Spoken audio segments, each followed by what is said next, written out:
Yan naman daw pong pahayag ng 18 ex-Marines kontra sa logic at basic math, kailangan pang busisiin ayon kay Senator Ping Lacson. Detalye na balita mula kay Raymond Adpa, Saris 28. Raymond, good morning. Maraming tanong ang dapat masagot bago payagan ang 18 dating tawan ng Philippine Marines na humarap sa pagdinig ng Senado. Ito ang deklarasyon ni Senador Panfilo Ping Lacson na siyang chairman ng Senate Blue Ribbon Committee. Sa kanyang privilege speech, sinabi ni Lacson na kaduda-duda ang umano'y delivery ng 805 billion pesos sa ilang kilalang mga opisyal ng gobyerno na inilagay umano sa mga maleta. Galing umano ito sa kickback mula sa mga flood control project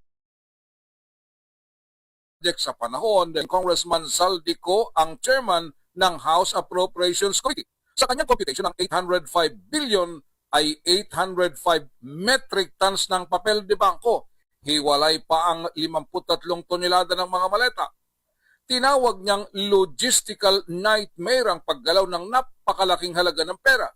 Ang pagbababa, pagbibilang, muling pag-iimpake, pagkakarga at paghatid ng pera ay abutin ng 5.5 taon o hanggang kalagitnaan ng 2028 kung nagsimula ito noong 2023.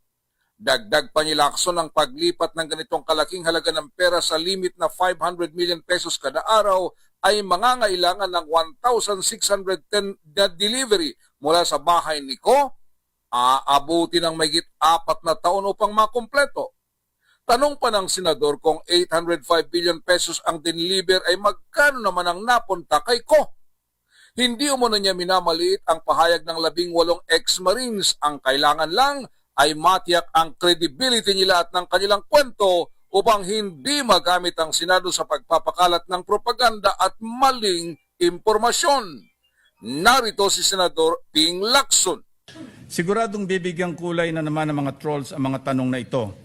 Pero isipin na lang natin kung magagamit ang mga nasabing aligasyon bilang instrumento ng propaganda o anumang motibo, hindi ba dapat ay logical at mathematically possible man lamang ang mga akusasyon?